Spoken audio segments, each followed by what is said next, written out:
नमस्कार, मैं हूँ गीतांजलि और आप देख रहे हैं सूर्य आदित्य न्यूज। आइए रुक करते हैं खबरों पर।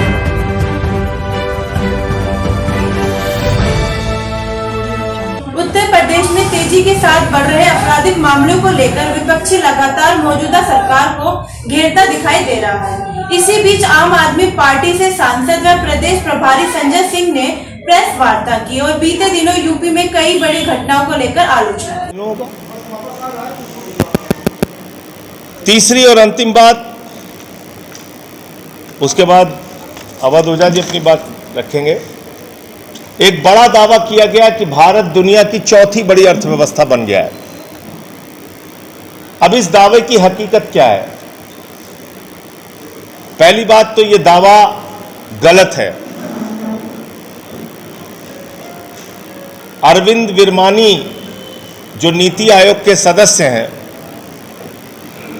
अरविंद विरमानी जी ने इसका खंडन किया है और उन्होंने कहा है कि ये एक संभावना है कि 2025 के अंत तक अगर अर्थव्यवस्था की जो वर्तमान गति है ये गति कायम रही तो भारत जापान से आगे जा सकता है।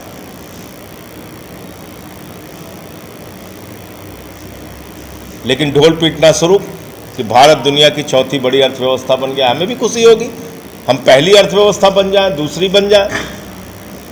लेकिन वास्तविक खुशी आप लोगों को कब होगी?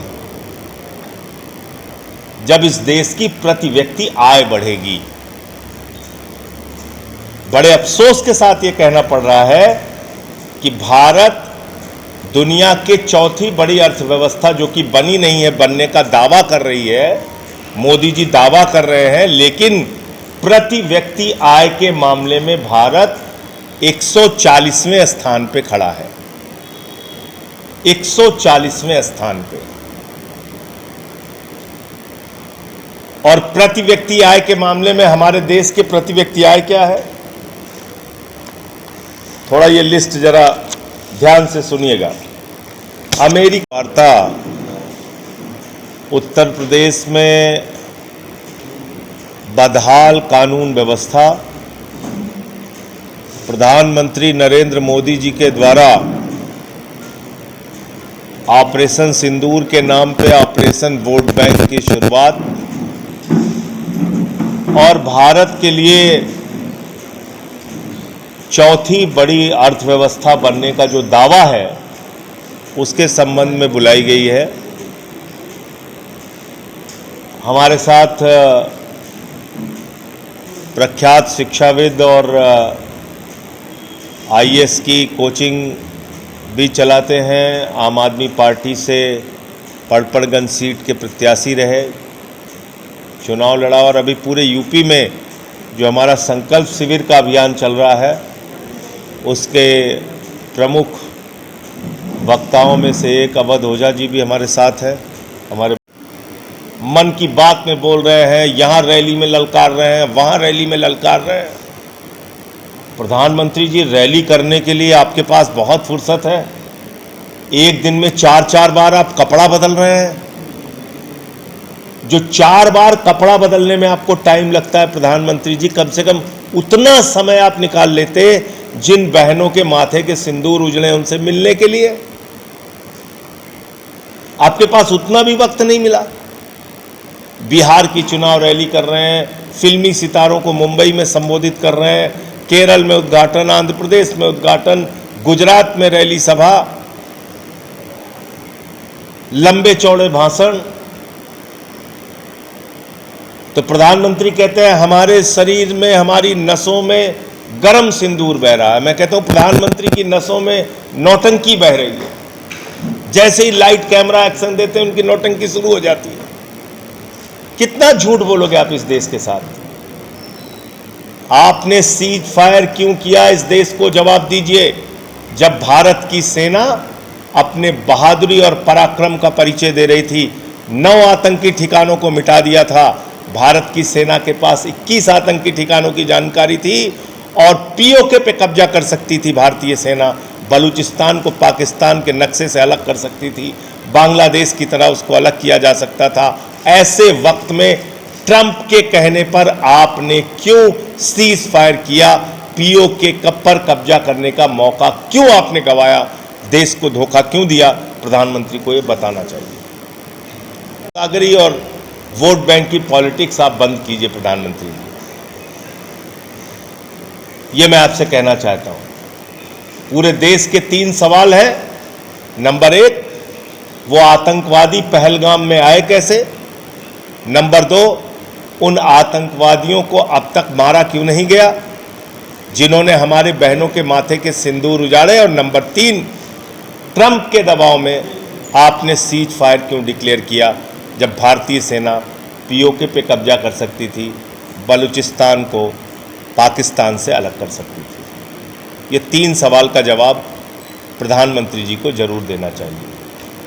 और एक चीज़ मैंने सुना, मुझे कई बार भाजपाइयों पे बड़ी हंसी भी आती है, कह रहे हैं कि अब बीजेपी का कार्यकर्ता घर घर में सिंदूर बांटेगा। बताइए, शर्म नहीं आती है? अरे भैया, सिंदूर का मतलब पता है आपको? एक महिला के लिए सिंदूर का मतलब है उसके पति के द्वारा उसके माथे में सिंदूर भरा जाता है। भाजपाइयों, इतनी तो समझ कर लो। कोई लुच्चा लफंगा जाके किसी के घर में सिंदूर दे के चला आएगा किसी महिला को? वो उसका सिंदूर अपने माथे में भर लेगी? अरे ऐसे बिना सिर पैर के कार्यक्रम बनाते हो, सोचते भी नहीं।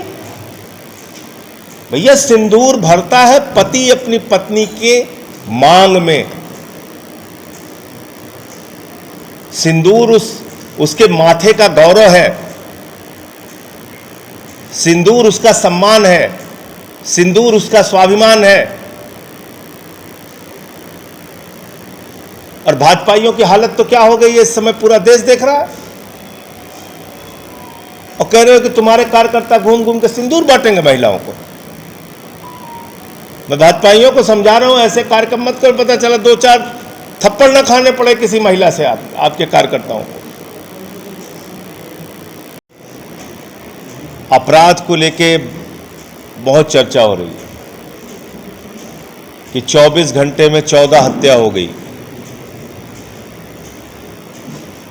शायद ये रिपोर्टिंग अब शुरू हुई, लेकिन हालत कमोबेश यही पहले से ही थी। 15 हत्या, फर्जी इनकाउंटर, ये सब चल रहा था। लेकिन अब मीडिया की निगाह इस तरफ पड़ी है कि अपराध बहुत तेजी के साथ बढ़ रहा है। अभी 18 मई को आगरा में एक मंदिर के अंदर 5 साल की बच्ची के साथ रेप हुआ। 5 साल की बच्ची के साथ। और उससे भी ज्यादा शर्मनाक बात यह है कि जब वो बच्ची चीखने लगी, उसकी दादी वहां पे पहुंचती है, तो बलात्कारी दरिंदा जो था, जो उस बच्ची के साथ मंदिर में रेप कर रहा था, वो बलात्कारी दरिंदा उस बूढ़ी दादी को धक्का मार के चला जाता है। फिर जब वो चीखती हैं, चिल्लाती हैं, तो लोग वहां पे इकट्ठा होते हैं और उस आरोपी को पकड़कर पुलिस के हवाले करते हैं। यह सोचकर कि पुलिस जब उत्तर प्रदेश की ये सुनेगी कि 5 साल की बच्ची के साथ मंदिर में रेप हुआ,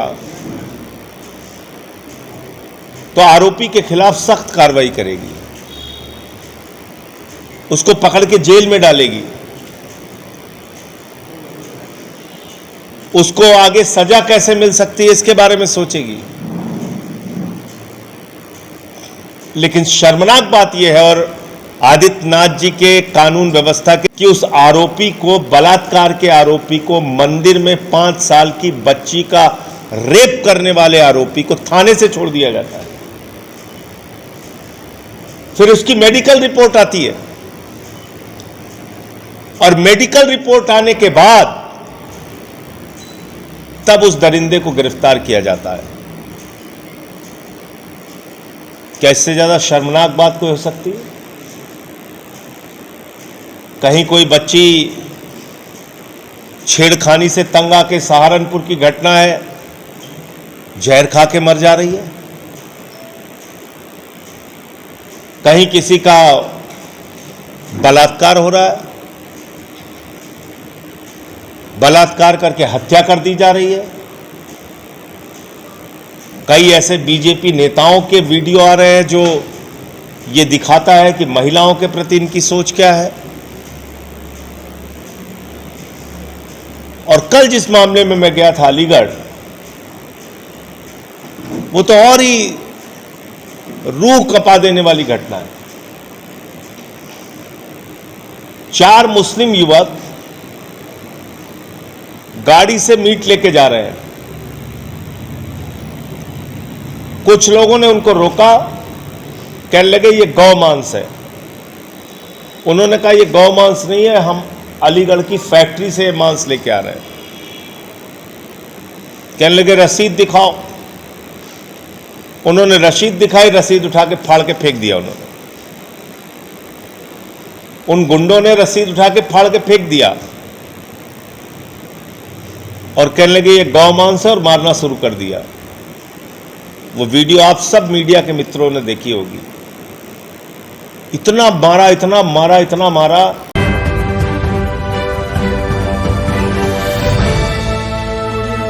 आज के लिए खबरों में बस इतना ही। कल फिर होगी आपसे मुलाकात। नमस्कार।